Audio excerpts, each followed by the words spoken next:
याची दुसरा पद्धत आहे. जान्हवी ऋषीच्या आश्रमात ती गंगा पुढे नेली, तिथून पुढे तिला नाव पडलं जान्हवी. दोन प्रकारचं वर्णन आहे ऐका.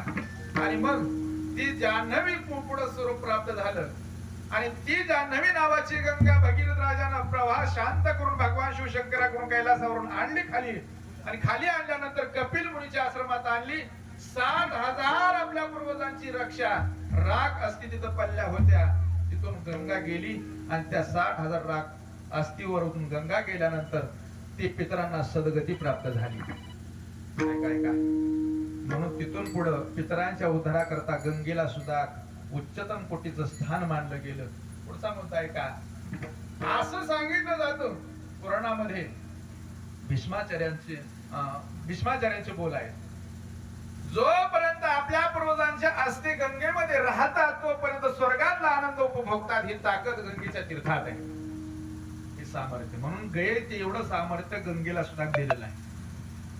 एवढंच नाही, त्या गंगेला एवढं सामर्थ्य दिलं, मुखात नुसतं गंगा जरी म्हटलं तरी आपला उद्धार होतो, आपल्या पूर्वजांचा उद्धार होतो.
दृष्टी पडता ब्रह्मगिरी त्यासी नाही यमपुरी.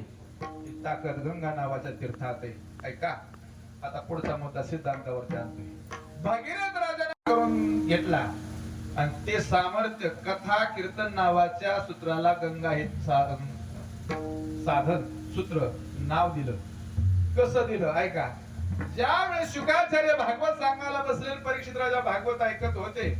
ऐकता परीक्षित राजाने भागवत थांबवलं आणि विचारलं, गुरुजी, शिष्यानं गुरुजीला प्रश्न केला पाहिजे, तर त्या प्रश्नाचं उत्तर कळाल्याशिवाय पुढे जायचं नाही. ऐका, शंका आली की विचारलं पाहिजे. कीर्तनकार जर थोडासा चुकला आणि खाली श्रोता जर अभ्यास असला असताच अभ्यास. बरेच कीर्तनकार स्वतःला शहाणं समजतात, श्रोत्याला अडाणी समजतात. पण श्रोता ही बऱ्याच ठिकाणी खूप हुशार असतो. ऐका, परीक्षिताला शंका आली म्हणून विचारलं, गुरुजी तुम्ही कथा मला सांगताय माझ्या उद्धाराकरता, याचा फायदा एवढाच काय? काय म्हटले? एवढाच फायदा का? एवढाच का फायदा? परीक्षिताला अतिशय गोड प्रश्न केला. अतिशय गोड प्रश्न केला. या कथा कीर्तनाचं सामर्थ्य ताकद एवढी मोठी आहे, तुझा उद्धार नाही, तुझ्या पूर्वजांचा उद्धार सुद्धा कथा कीर्तनाशिवाय होऊ शकत नाही. सामर्थ्य कथा कीर्तनात आहे. आणि याचं चित्रांकित लेखन, या संभाषणाचं चित्रांकित लेखन माझ्या नामदेव महाराजांनी गाथ्यामध्ये अभंगामध्ये केलं. ऐका, करील जो प्रश्न सांगेल जो कथा, श्रवण करिता उद्धरती कथा भागीरथी स्नान जे करती. भागीरथी शब्द वापरला, नीट ऐका लक्ष देऊन. अभंगामध्ये भागीरथी काय शब्द वापरला? भगीरथ राजाने आणलेली गंगा हे पूर्वजांच्या उद्धारासाठी जी तारक ठरली, तशी कथा कीर्तन नावाची गंगा भगीरथी गंगा आहे. कथा भागीरथी स्नान जे करती त्याची उद्धरती पूर्वजते. ताकद कथा कीर्तन नावाच्या गंगेला हे सूत्र दिलं. म्हणून कीर्तन ही गंगा आहे. अजून परवा ऐकायचा आहे तुकोबरायांचा. तुकोबरा म्हणतात, कीर्तनाच्या माध्यमातून साधू संतांच्या स्वरूपामध्ये दारात आलेली एक प्रकारची गंगाच आहे. गंगा आली आम्हावरी संत पावली साजिरी, तेथे करीन आंघोळी पुढे चरण रज धुळी तेथे तीर्थावळी पर्वकाळ सकळ. ऐका एवढी ताकद कथा कीर्तनामध्ये दिली. म्हणून गंगाच्या स्वरूपामध्ये संत येतात, गंगेच्या स्वरूपामध्ये कीर्तन ही सूत्र आहे. म्हणून ही कीर्तन म्हणजे गंगा आहे. आणि कीर्तन नावाची गंगा आल्यानंतर तिथं कुठलाच दोष शिल्लक राहत नाही. ही ताकद नामचिंतनात, कीर्तनातल्या नामचिंतनात आहे. एवढीच ताकद आहे का बुवा? सगळ्यात अपवित्र देह माणसाचा आहे, त्याला सुद्धा पवित्र करते. पुन्हा ऐका, थोडं सोपं करते. देवानं निर्माण केलं सगळे जीव जंतू, पण त्यामध्ये माणसाला निजात्मक नावाची बुद्धी देऊन उच्चतम कोटीचं स्थान दिलं. पण एक गोष्ट हे राहून घेतली, तो म्हणजे का त्यांना कधी ब्रश आणून दिलाय? गायासनी, गाय आहेत गोट्यामध्ये, त्यांनी कधी दात घासलेत का? वैरण टाका गेल्यानंतर वास येतोय का त्याच्या तोंडाचा? नाही नाही नाही. का? माणसा इतकं पवित्र नाही ते, अमंगळ नाही ते. देवानं घडवलं त्यांना पण आणि आपल्याला पण. एक गोष्ट हिरावून घेतली, काय? अमंगळपणा आपल्या माणसाच्या देहाला जास्त दिला. अजून ऐका, जनावरांनी महिना नाही दुसरी जनावर तरी वास येत नाही. एक दिवस तुम्ही आंघोळ करू नका, तुमचे तुम्हालाच वासन होणार. म्हणून तर दुकानामध्ये स्प्रे आले कशाचे, सेंटचे. माणसाला सेंट वापरावाच लागतोय का, नाहीतर वास येतो. एवढा अमंगळ देह माणसाचा आहे. पशु पक्षापेक्षा माणसाचा देह अमंगळ आहे. अजून थोडं सोपं करू, ऐका. कुठल्या जनावराला आंघोळ नाही, कुठल्या जनावरांना टूथपेस्ट नाही, ब्रश नाही, दंतमंजन नाही, पण त्यांचा वास कधी येत नाही. पण माणसाचा मात्र वास येतो. ऐका, जनावरांना आंघोळ नाही केली तरी त्यांना घाम येत नाही, माणसाला लगेच घाम सुटतोय. अमंगळ देह आहे. पण ऐका, किती अमंगळ. जनावराच्या रक्तापेक्षाही माणसाचं रक्त अमंगळ आहे. ऐका, संस्कृत मध्ये या माणसाच्या रक्ताला अशुद्ध शब्द आहे. थोडं सोपं करू, माणसाचं रक्त जनावराच्या रक्तापेक्षा अशुद्ध आहे. का? जनावराचं दूध रक्तापासून बनतंय, पण ते दूध शुद्ध आहे. पितोय आपण, पितोय. थोडं सोपं करू. अरे ते पशु पक्षापेक्षाही माणूस अमंगळच आहे कुठल्याही गोष्टीत. बघा, जनावरानं खाल्लेलं खाद्य त्याचं शेण एवढं अपवित्र नाही, पण माणसाची विष्ठा त्याच्यापेक्षा अपवित्र आहे. म्हणून अपवित्र माणसाचा देह. पण कीर्तन साधन असं आहे बुवा, एकदा तुम्ही या कथा कीर्तनामध्ये येऊन बसा. अपवित्र असलेला देह पवित्र करण्याची ताकद कीर्तनामध्ये. अभंगाचं पहिलं चरण. पवित्र तू देह वाणी गुण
वदे अच्युत सर्व काळ.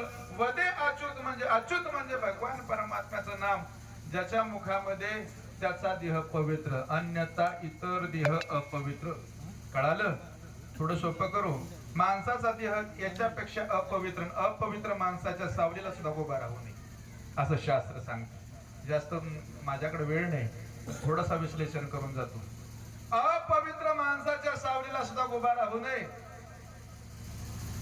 का? दोष लागतो.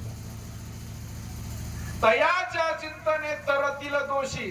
दोषी तरणारी ताकद, दोष निघून जाणारी ताकद. पाप, दोष म्हणजे पाप, पाप घालवण्याची ताकद नामस्मरणामध्ये, नामचिंतनामध्ये. पण हे पाप कुठलं जात? जाणून बुजून केलेलं पाप जात नाही. जाणून बुजून केलेली पाच पाप आहेत, ती महापाप आहेत. ती कीर्तनानं जात नाहीत. ऐका, ते दोष कीर्तनानं जात नाहीत. कुठले महत्वाचे निघून जाता जाता सांगून जातो, नीट ऐका. 5 महापापी माणसाचे महापाप कुठल्या कीर्तनानं नामस्मरणानं जात नाहीत. भल्या माणसानं नीट ऐका, ती कधी जाणून बुजून करायची नाही. तो माणूस इतका पवित्र, त्याच्या सावलीला सुद्धा उभा राहू नये असे शास्त्र सांगतो. कुठली ते ऐका. पहिलं महापाप मांस भक्षण करणं. ऐका, हिंसा पहिला महापाप आहे. हिंसा कधी करायची नाही, मांस कधी खायचं नाही. मांस खाणारा पहिला महापापी, जाणून बुजून केलेला महापाप पाप आहे, त्याला महापाप म्हणतात. दुसरं पाप व्याभिचार, जाणून बुजून केलेलं पाप. ऐका. आणि तिसरं महापाप मद्यप्राशन करणं. ऐका, महापापात आहे, जाणून बुजून केलेलं पाप. मायाचा हे पाप आहे, पण तरी सुद्धा जाणून बुजून केलेलं पाप आहे, महापाप. चौथं महापाप चोरी, जाणून बुजून केलेलं पाप आहे, याला महापाप म्हणतात. आता 5वं महापाप कुठलं सांगतो नीट ऐका. या चौघाच्या संगतीत राहणं, यांची बॅग वागवणारा 5वा महापाप. कळलं? सोपं करू आता थोडं. ऐका, थोडं सोपं करतो. कुठल्या माणसाचे, कुठल्या साधकाचे दोष कीर्तनात जातात? नीट ऐका. या 5 जणांचे दोष कीर्तनात जात नाहीत. यांचे दोष यमपुरीत गेल्यानंतर त्याच्यावरती यमराजा चाबूक घेऊन उभा आहे. या महापाप्यांना ऐका. पहिलं पाप मांस भक्षण करणं, कधीच मांस खायचं नाही. हे माणसाचं नाही, हा आहार माणसाचा नाही. दुसरं महापाप व्याभिचार, याच्या नादी कधी लागायचं नाही. का? माणसाला लागलेला कलंक डाग कधीच निघून जात नाही. काजळाचा डाग, हे काजळाचा पांढऱ्या शर्टाला लागलेला डाग वॉशिंग मशीन मध्ये जाऊ शकतो. दुकानात त्याकरता साबण आहेत, पण कलंक नावाचा लागलेला डाग कुठलं जाण्याकरता कुठं साबण निघली नाही अजून. या सृष्टीमध्ये सगळ्यात जड काय असेल तर पाप आहे. एका मीराबाईच्या गाथामध्ये अनुज लोटाने एक पद गायलेले आहेत. पद गायलेले आहेत, त्यातलं उदाहरण आहे. ऐका. कलंक हा काजळापेक्षा जड आहे. सगळ्यात जड या सृष्टीत काय असेल तर पृथ्वी आहे. सगळ्यात मोठं राग कशात असेल तर क्रोधात आहे. पण क्रोधापेक्षा सुद्धा या सृष्टीमध्ये पुढचं आहे व्यवस्थित. ऐका, मला पुढे जायचंय, पण आता याचं थोडं विश्लेषण केल्याशिवाय मला पुढे जाता येत नाही. सगळ्यात पातळ काय असेल तर पाणी आहे. सगळ्यात जड काय असेल तर पृथ्वी आहे. सगळ्यात तेज गरम काय असेल तर क्रोध आहे. आणि ऐका, सगळ्यात काळ काय असेल तर काजळ आहे. जल से पतला कौन है भूमी से भारी. पृथ्वीपेक्षा जड काय नाही आणि पाण्यापेक्षा पातळ काय नाही. अनुज लोटांनी सांगितलंय हिंदी दोहामध्ये. आणि पुढे जाऊन सांगतात अग्नीपेक्षा गरम काय नाही. या सृष्टीमध्ये अग्नीसारखं गरम दुसरं कायच नाही. बोला की, अग्नीपेक्षा गरम आहे का? एकदा का अग्नीनं भडका घेतला की ते कुणाला आवरता येत नाही. पण कौन है काजल से काली, अनुज लोटा सांगतात काजळापेक्षा काळ कोण आहे? पण आहेच. ऐका, जल से पतला ज्ञान है. पाण्यापेक्षाही पातळ काय असेल या सृष्टीमध्ये तर ज्ञान आहे. पाणी पसरत उचलून खाली टाकल्यानंतर कधी पहा, दूध खाली टाका जमिनीवरती. काय दूध खाली टाका जमिनीवरती आणि जमिनीवरती दूध टाकल्यानंतर ते तेवढ्या वेगानं पसरत नाही, तेवढ्या वेगानं पाणी जास्त पसरत, दुधापेक्षा पातळ पाणी. म्हणून तर चेअरमनला ती मशीन आणावी लागते, कळतंय? ते खपत नाही पाणी, त्या पाणी पातळ आहे ऐका. पण त्याच्यापेक्षा सुद्धा कान्होजी लोटा सांगतात, जलसे पतला ज्ञान है, पाप है पृथ्वी से भारी. पृथ्वी जड आहे, पण त्याच्यापेक्षा या सृष्टी जड काय असेल तर पाप आहे. पुढे ऐकायचं आता. कान्होजी लोटांनी पहिल्यांदा सांगितलं, या सृष्टीमध्ये सगळ्यात गरम काय असेल तर अग्नी आहे. पण अग्नीपेक्षा सुद्धा की एक वस्तू गरम आहे बाबा, त्याचं नाव आहे क्रोध. हे अग्नी भडकल्यानंतर काही काळानं तो विसतो, पण क्रोध नावाचा अग्नी जर भडकला तर किती किती ठिकाणी तो क्रोध टिकून राहतो आणि कुठली कुठली नातं संपुष्टात येतात. हा क्रोधाग्नी एवढा त्याच्यापेक्षा चपळ आहे. आणि क्रोध हे अग्निशे भारी, आणि कलंक हा काजळापेक्षा काळा डाग आहे. काजळ नावाचा डाग शरीराला लागला, काजळापेक्षा काळ का नाही अनुज लोटा सांगतात.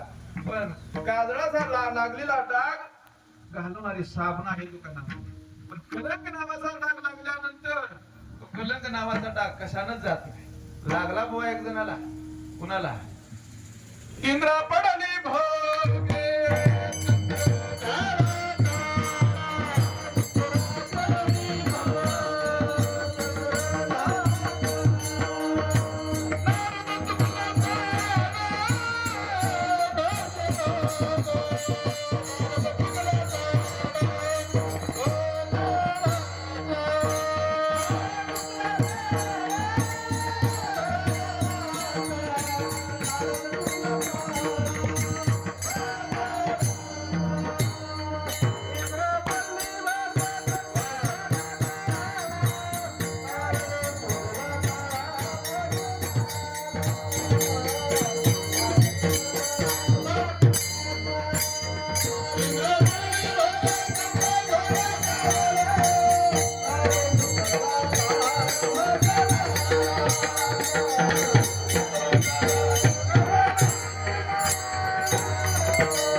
डाग निघला नाही. चंद्राला कलंक लागला, अजून डाग निघला नाही. एकदा का डाग लागला तर तो कलंक नावाचा डाग कशाने जात नाही. ही महापाप कधी जीवनामध्ये करायची नाही. ती कीर्तनानं नामस्मरणानं जात नाहीत. पण चुकून घडलेलं पाप घालवणारे एकमेव सूत्र जर कुठं असेल तर हे कीर्तन आहे. ही ताकद कीर्तनाची आहे. तयाच्या चिंतने तरतील दोषी जळतील राशी. एक पातक नाही, पातकाच्या राशीच्या राशी जळून जातात. ही ताकद कथा कीर्तनाची. एवढं सामर्थ्य नाही ऐका. अजून काय सामर्थ्य आहे तर तुकोबरा म्हणतात, या हरी कीर्तनाचे सामर्थ्य असं आहे, माणसाला पवित्र करता येत नाही, अपवित्राला पवित्र करत. ऐका काय काय गोष्टी जिवंतपणे अपवित्र आहेत, मेल्यानंतर पवित्र आहेत. जास्त विश्लेषण करत नाही, थोडं थोडं विश्लेषण करून पुढे जातो. अपवित्राला पवित्र करणारी ताकद जर जगाच्या पाठी कुठल्या सूत्रात असेल तर त्याचं नाव आहे कीर्तन. सांगू तुम्हाला, थोडं सांगतो. बिस्लरीतलं पाणी शुद्ध आहे पण पवित्र नाही.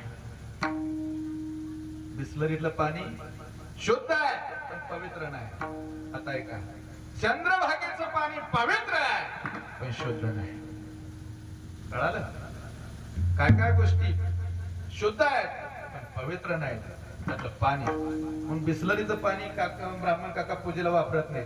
काय पुढं त्यांना विचारा तुम्ही, कधी तुम्ही बिस्लरी जर पूजेला नेऊन ठेवली पुढं, नाही नाही नाही म्हणजे साधं पाणी आणा तरी चालेल, ते चालतं. का? बिस्लरीतलं पाणी शुद्ध आहे पण पवित्र नाही. का पवित्र नाही? भरणारा मांस भक्षण करून कंपनीत आलता. कसा आलता माहित आहे का कुणाला? म्हणून ते अशुद्ध आहे, शुद्ध आहे पण अपवित्र आहे.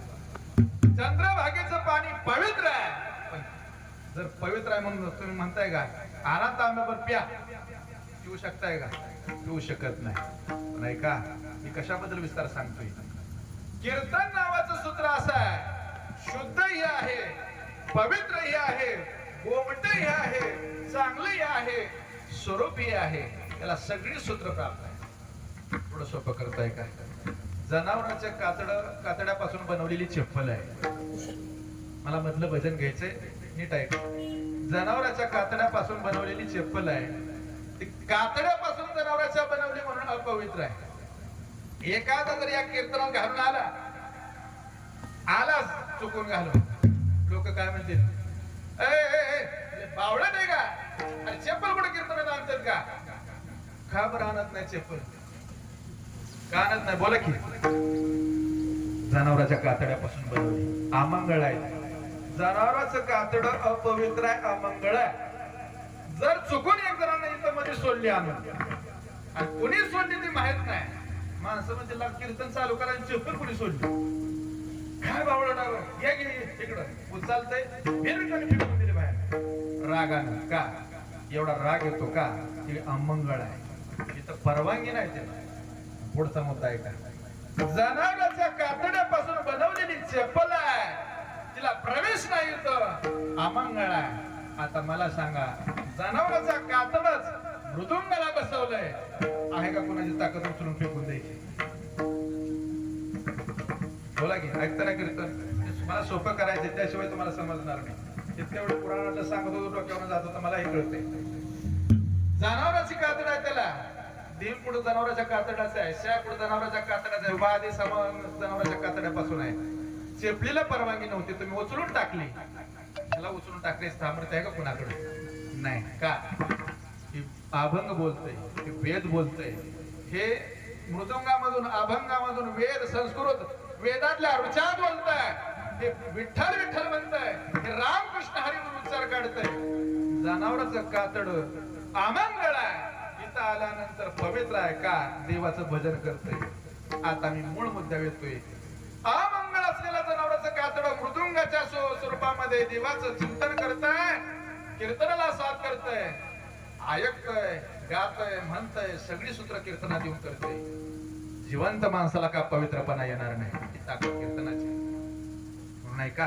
कीर्तन पवित्र आहे. कीर्तन किती पवित्र आहे! जे कीर्तन बारशाला चालतंय ते कीर्तन 13व्याला चालतंय. जे कीर्तन वाढदिवसाला चालतंय ते कीर्तन वर्ष श्राद्धाला चालतंय. एवढं कीर्तन पवित्र आहे.